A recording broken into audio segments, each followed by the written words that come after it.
Good morning, Coach. How are you? Doing well, gentlemen. How was your week? I was a little bit sick. Choppy was very happy this week, I think, over some different results that came in. On, right, Tennessee, number 7, baby. Oh, that's right. I was thinking Tuesday night. Yeah. But They look great. Yeah. Coach, early happy birthday. RJ forgot it last year. We did not want to make the same mistake on Sunday, so a happy early birthday. I would have been fine with some more forgetfulness. That would have been okay by me. You didn't want us to acknowledge it? Are you one of those guys like, don't get me anything? Don't make it a big deal. Oh, exactly. No, I'm 61 years old. I mean, I got I think the part of having daughters, you get used to birthday weeks. Sometimes it's a birthday month. Yes. So I just try to balance it out at home. Coach, I've always wondered this with a new player that you acquire like Jonathan Mingo. How does it work in terms of like playbook versus just plays? Is he going to go into the huddle? You guys have your verbiage and someone tells him you run an out, you run a go, you run a slant. How does that work with a new player? That's an excellent question because that's really what you have to find a happy medium. When these things happen at this point in the season, you hope there is some carryover from language from past experiences. Obviously he's been in a number of different systems the last couple of years, so now he has a new language. So just trying to find a common area of his experience from a language standpoint, the routes. He's definitely has run, most of the routes that we run, but it's just that, it's the details within the route because everybody runs it a little differently and, specifically how it fits to the quarterback's footwork. So you kind of just have to kind of work through that on the side after practice. We've integrated them into practice just to try to get them into the flow of the huddle and give them certain plays. But it's definitely a process, and then that's what it is. You got to try to find a package of things that you can put them into to get started, and then obviously there's going to be some communication by his teammates in the huddle. Coach, outside of quarterback, which probably is the most difficult to acclimate midseason, which positions are the most difficult versus the easiest? And I assume wide receiver is more on the difficult spectrum. No, I think it's obviously it's offensive system specific. There's systems that are built around, I would say the West Coast offense, the building everything around making the quarterback successful. I know the digit system was a very, very friendly wide receiver system. The origin of it was developed in junior college by Coach Coryell a long time ago. So the ability to have receivers come in, every year, every 2 years, and just learn the number tree. So I think it's, the origin of that is part of it. Coach, I heard you talking about hanging on to your draft board for situations like this. How long can you hold on to the draft board? Obviously, you want to do homework in Carolina, what went right, what went wrong. How long do you find you can hang on to your evaluation of a player before that doesn't matter anymore if you're thinking about acquiring them? My goodness, what the hell did you have for breakfast this morning? Coach, I was out in past 2 days. It's the medicine. I had 2 days of rest. Okay. Something's different, that's for sure. Another good question. Thank you. I think it's clearly, that's a good point. I don't know if I've ever put a timeline on it, but I think when a player comes available, you obviously go to the tape because the most important is what has he done lately, because there's obviously potential injuries and things like that get factored into these decisions too. So, but if you really like somebody in the draft, you should definitely take a deep search into it. I think it's something that you just can't say, oh, hey, it didn't work out for him over there, and we had a high draft grade that I'm not going to take a chance on him. So I think it's just a really good procedural process to go through, and I think it works more than it doesn't. Dallas Cowboys head coach Mike McCarthy joining us here on 105 through the Fan. Coach, you're 9-4 in your last 13 games starting a backup quarterback here in Dallas. Why do you think your teams have been so successful in circumstances that most teams find really, really difficult? I think it's, I think you just got to give credit to a lot of people, starting with the quarterback. I mean, it's it's a room that functions together. So then, hopefully when change happens, it's not felt as dramatically in the huddle, during the most important part, the actual playing of the game. And, and I think Cooper brings that to the table. He steps in there, has that excellent huddle command and those types of things. So the functionality of the offense is still intact. Now, how the defense is going to play him versus how they're going to play Dak, we'll see how that goes. But, I think that's part of it. And, and I think you just got to be in tune with your team, who you are. And who you are is a lot that has to do with how you're playing currently. So, we're going through a phase right now with some moving parts as far as positions, guys in and out. So you got to factor that into it. So I just think that's all part of it, and I think to just give a lot of credit to the quarterback room. Cooper spent 7 seasons here now in Dallas as the backup quarterback, and it seems to be a lot of sincere confidence in him from the players to the coaches and everybody else. What are the traits specific to that role of backing up your starter that you guys have felt Cooper embodies so well? Well, the biggest thing is his consistency. I mean, he's the same individual every single game, every single day as far as, the workplace, the practice field, and it definitely carries over to his game opportunities, which is reflected in obviously his record. So I think that's important, and and I just really want to see him play to that because he doesn't need to go in there. He needs to just be Cooper Rush, and everything's going to work out fine. Is the game plan? Does it have to change that drastically with Coop versus Dak, or a lot of backups versus the starter? Well, I mean, you don't want to change. That really goes back to the design of the quarterback. So, but it's obviously going to adjust. I mean, you always adjust it. I mean, if you're going to have a system that's built on making the quarterback successful, you're definitely going to adjust it to his play style.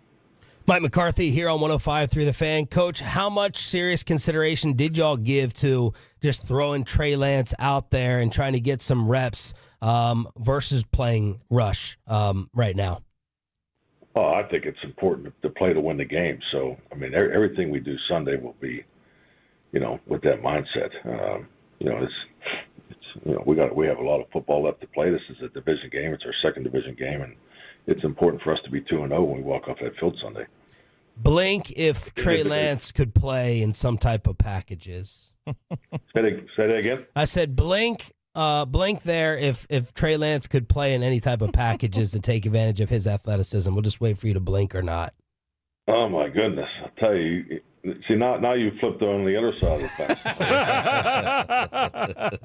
I don't think we're not opposed to ask, skiing questions and playtime questions. And I just said blink. I left it open-ended with a blink. You're abusing this friendship that we got. Mike McCarthy joining us here on 105.3 The Fan. What is the status of Zeke? Zeke? No, he's practiced very well. He's part of the plan. So kind of just back to normal. Coach, the evolution of Jalen Hurts as a thrower. We talk about that with guys like him, with Lamar Jackson. Lamar silenced a lot of those critics. What are you seeing in Hurts, even compared to last year, throwing the football?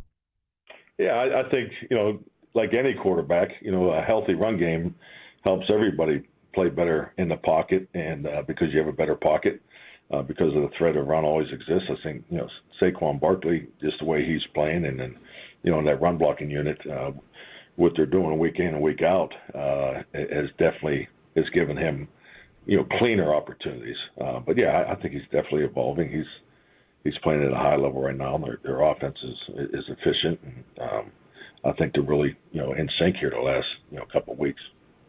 Coach, when you study Philly, do the concepts and philosophies on offense look similar to the ones you guys saw Kellen running leading into the Chargers game last year, or even some of the stuff that he was running here with you guys in Dallas? I'd say it's more towards what they've done there. I think that's a common approach. You have a successful offensive system, but definitely you could see the variations of what Kellen believes in. So that's what I see. And Coach, in regards to your young offensive linemen, Tyler Guyton, Cooper Beebe, you've talked before about peaks and valleys and how it's important to learn from the valleys but not dwell on them. How do you approach making sure guys like Guyton and Beebe, they receive the correction, the coaching points that you're trying to give them without having them beat themselves up over those negative aspects? Well, I mean, that's the synergy that you have between players and coaches, whether it's the position that, in the group, in the units, and also in the team. So yeah, I would say we have a very positive culture that promotes growth all the time. But the demand of the coaching staff is something that that I'm always in tune with. I don't think you can ever today have your demand high enough. I mean, generationally, when you look at the players over time, the way you communicate today is definitely different than you did 10, 15, 20 years ago. So, but yeah, I think our guys do a really good job of that. Coach, how much of it for CD this week is going to be pain management versus, like just range of motion, inability to play at a normal level with the shoulder? I would say it's I'd put it in the category of pain management. Just the way he practiced yesterday. He had a heck of a day yesterday, so he looks good. But it's definitely something he's going to have to deal with. Coach, you've been around a number of different teams during your coaching career. Is there a specific season or team that you worked with that you think back on and say, I remember we were in a similar spot, we managed to right the ship, and I can draw on these experiences here to know, all right, this is how we get things going in the right direction? Definitely. I mean, I've had a number of injury-filled seasons in Green Bay. Just going back through the timeline. 2010 was the first big injury season that we had up there, and it probably was the most prominent. And that turned out great. 16 was another one. We were same way, decimated behind the eight ball. At the middle of the season, and righted the ship and lost the NFC Championship game. So I've been through it, and then I've had games 13 and 17 where you lose your starting quarterback for almost 10 games too. So and those are tough years. So I've been through it a number of times. Coach, have you found over your years that when you do lose the quarterback or you're in a losing, even more so than a losing streak, that is the time that players can lose focus the most when that quarterback goes down? I think what I've experienced, and it's very evident this week. The focus gets tighter. I think on offense, what I've seen on offense is just the guys rallying around Cooper because they know he's going to bring it. He's always super prepared. I mean, if you're a young player and you've figured out how things work on offense, if you have a question, Cooper Rush is one of the first guys you're going to go ask. So, so I see the focus this week as far as the details of how we want to play and the demand of getting things done. It's definitely been there in the preparation. Is it crazy to think that there's just like a feeling of pressure off, like? We're under 500 right now. The noise has been so loud. We lost Dak. Just go out and play free. There's nothing to lose. Is it crazy to think that these guys could play freer and looser? Well, that was the message last week. Just to make sure that they were free and open. And I thought we went into the game. We were definitely prepared and started that way. We just you got to sustain that. So I think those approaches, as far as how you message and what you want out of the team are accurate, and you have to acknowledge it. But I can only go by what I see and feel in the interactions with our players every day. And we had a hell of a practice yesterday. It was probably, it was a little choppy in the beginning, but the physicality and the energy and the juice was exactly what I was looking for. Coach, fantastic yet again. Thank you so much. And here's to a happy birthday on Sunday. Go get him. We'll talk to you next week. All right. Thank you, man. Appreciate it.